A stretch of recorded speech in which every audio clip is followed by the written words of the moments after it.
Dr. Ranganathan, while it's very interesting to see Mr. T.S. Singh, they were saying that certainly if there is any responsibility, action should be taken. He takes moral responsibility as well. But is it really that simple? Because at the end of the day, it's really like killing meritocracy. Those who deserve to be in those positions of power do not get it because somebody else's father or mother has great political connections or otherwise. Good evening, Madhav, and good evening to my panelists. I've been listening very patiently for the last 25 minutes to this very interesting and important discussion. I hope to be given the courtesy of a couple of minutes of uninterrupted time. First of all, Madhav, please don't be too harsh on yourself. In the last 3 years, you only also aged 1 year. So I think that's not an issue. But there are two... With no help from certain trainee IAS officers, may I add. You're looking younger and younger, which is worrisome. I need to find out how you were recruited. No, Madhav, there are two issues here. Number one pertains to the lady in question that you talk about. It is clearly a fraud. And I have huge respect for Mr. Azad here. He knows it. But this also needs to be said. I'm making a generalized comment, so he should not be offended here. Why is it that always the retired officers find their voice? Why don't they speak up when they are in service? I think things would be a lot more faster, easier, more honest, more scrupulous if people, upright officers like Mr. Azad, were to open their mouth while they were in service. This is a general comment, so this is not, directed at Mr. Azad, and he knows it.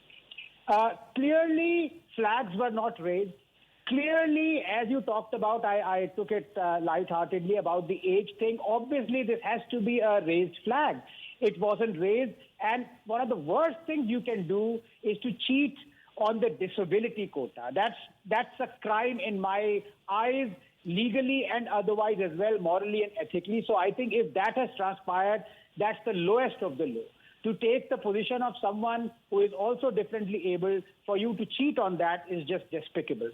But having said that, it is a fraud committed by one person. I am more interested in the other story, which unfortunately, because it happened during the Congress rule, no one's talking about it. I thank you for at least raising this, Madhav. The fact of the matter is large-scale scam took place. Please, let me repeat it. It was not one fraud. Large-scale scam. There is an officer. There are 5 people belonging to a family that have been put up on posts like deputy collector. I mean, this is astonishing. And I do admire the ex-deputy chief minister, Mr. Singh Deo, for saying that he would take moral responsibility. It's another matter that he is no longer in a position where he has to resign. He already is not, at an administrative position. But the fact of the matter, sir, is that this happened before the BJP government took over in 2022. Not only did it happen when large-scale scams took place after the exam, Madhav, the exam itself has to be put in question. 1 to 171, the merit is completely bogus. I repeat, it is not just one person committing fraud. It is I'm sorry to say, entire state machinery. Absolutely. Absolutely. In fact, Mr. T.S. Singh, I'd like you to come in on that because, the manner in which this scam has taken place, that's what's really shocked people. The scale at which this has happened, at least I haven't heard of any recent State Public Service Commission, an inquiry of this nature happening which has revealed such shocking details. Were you also shocked, sir, when you saw the magnitude of what has really happened? Because there are some in your party who are saying that all this is political vendetta as well. New. Those are other things. Unfortunately, today in the country, the atmosphere seems to be vitiated and we are all skeptical about inquiries and agencies. That's another matter. But we have to eventually go by the Constitution and its constitutional institutions and expect and hope and want that they should be acting in all fairness and on merit. So those issues, I think we should leave aside till other matters come up, till it can be said that those agencies are acting in an objectionable sort of a way. Today, the matter which has come up, frankly for me, it is also new, because before the election and for whatever it is worth, let me add that maybe one of the reasons for the Congress not doing well was the major reaction amongst youngsters, students, where they felt that their state level examination has been tampered with. That was one of the major reasons why the Congress suffered, particularly in urban centers. That apart, the matter when it had come up at that point in time, initially the name of the chief minister was linked, that his relatives have been accommodated.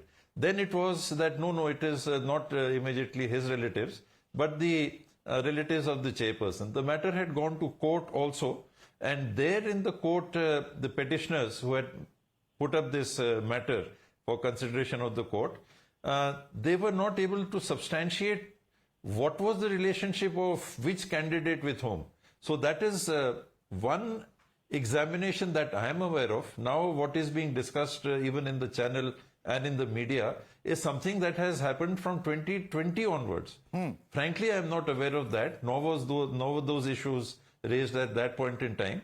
And it is extremely difficult to believe that the merit list of 1 to 170 is all bogus. So let it be inquired into, because it is very, very difficult for me to. Well, the period of inquiry, sir, is June 2020 to September 2023. And I'm reading out from the FIR that's in my hands before me. And let me bring in Yashowardhan Azad. Yashowardhan Azad, this is not the problem of any one state government or any, or just the center. This is a systemic problem that we appear to have. Because how can those who do not deserve to get into a particular job or role manage to worm their way in there, as we are seeing from the case of Puja Khedkar to the Chhattisgarh Public Service Commission? Absolutely right. In fact, Madhav, let me give you a little bit of background. These PSCs have been scandals across the states and across the decade. Why? Because this is about the appointment of people who are even more important than the IAS and IPS officers. These are the deputy collectors and the TSPs who are extremely close to the politicians, and not people like Mr. T.S. Singhdev, who is one of the most honest and one of the most straightforward politicians I've ever known. So there are those types of politicians who would try and get only deputy collectors or DYSPs in their districts as the SPs or collectors, and they are the ones who go by the tune of the government which is in regime. And that's why there are tremendous stakes for a PSC appointment. People would give their lives for it.